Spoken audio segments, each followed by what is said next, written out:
ഇതാണ് ഇതിന്റെ പ്രൊസീജിയർ. ഇത് വീട്ടിന്റെ റൂം ആക്കി ഇങ്ങനെ മാറ്റിയിട്ടുണ്ട്. മനസ്സിലായി? ഇത് ഫാൻ, ഇത് ലൈറ്റ്, ഇത് ടി വി ആക്കി. ഇത് ഫസ്റ്റ് നിങ്ങൾ പ്രസ് ചെയ്തു. ഫാൻ്റെ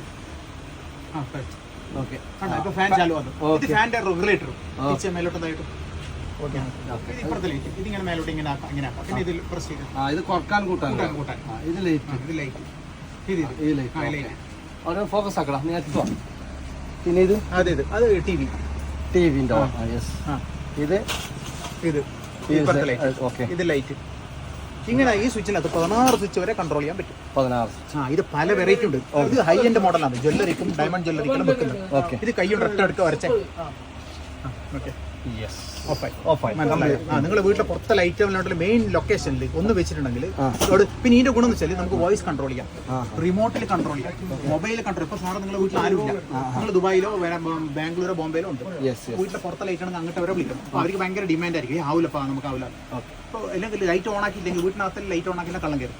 ഉറപ്പാണ് വീട്ടിൽ ലൈറ്റിൽ ആളില്ലാന്ന്. അപ്പൊ നിങ്ങൾക്ക് നിങ്ങൾ ബോംബെ ദുബായിലോ നിങ്ങൾ മൊബൈലിൽ ഇത് നോക്കും, ഒറ്റ ഓൺ ആക്കില്ല, ഒറ്റ ലൈറ്റ് കത്തും, മോട്ടർ ഓൺ ആക്കാം. ഇതിന്റെ ഗുണം എന്ന് വെച്ചാൽ വേറെ ഒന്നും പറയാം. ഇതിന്റെ ഗുണം എന്ന് വെച്ചാൽ വയറിംഗ് ഒന്നും ചേഞ്ച് ചെയ്യേണ്ട ആവശ്യമില്ല.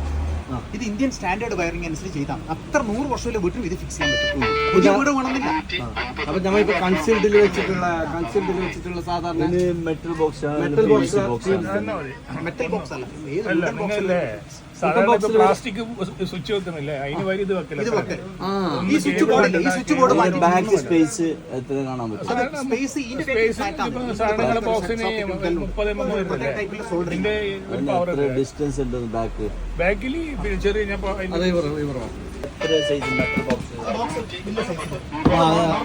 അതാ കേട്ടോ. നമ്മളിപ്പോ സാധാരണ മെറ്റൽ 5 സെന്റിമീറ്റർ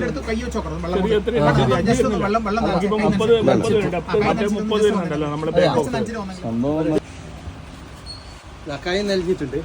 കൈ നെലിഞ്ഞിട്ട് തൊട്ടോ ഞങ്ങൾക്ക് പേടിയാന്നല്ലോ. ഇല്ലടാ, ചണ്ടിക്കൈയാണ്. ചണ്ടിക്കൈയിൽ തൊട്ട് കഴിഞ്ഞാൽ പോലും ഗ്യാരണ്ടി ഷോക്ക് അടിക്കില്ല. സംഭവം ഇതിന്റെ അവിടെ തൊട്ടാ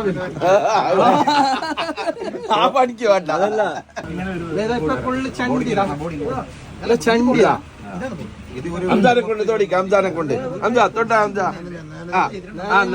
നനഞ്ഞ കൂടുതലും എല്ലായിടത്തും പ്രശ്നമാണത് നനഞ്ഞ കൈ കൊണ്ട് സ്വിച്ച് തൊട്ടിട്ട് ഷോക്ക് അടിക്കലാണ്. ഒരുപാട് സ്വിച്ച് ഒന്നും വേണ്ട. സിമ്പിൾ. നിങ്ങളിപ്പോ പണ്ടത്തെ മൊബൈലിൽ ഉപയോഗിക്കുന്നത് സ്മാർട്ട് സ്വിച്ച് അല്ല, സ്മാർട്ട് ഫോൺ അല്ലേ? അതേപോലെ smart watch, smart glass, smart TV എല്ലാം സ്മാർട്ട് ടെക്നോളജിയാ.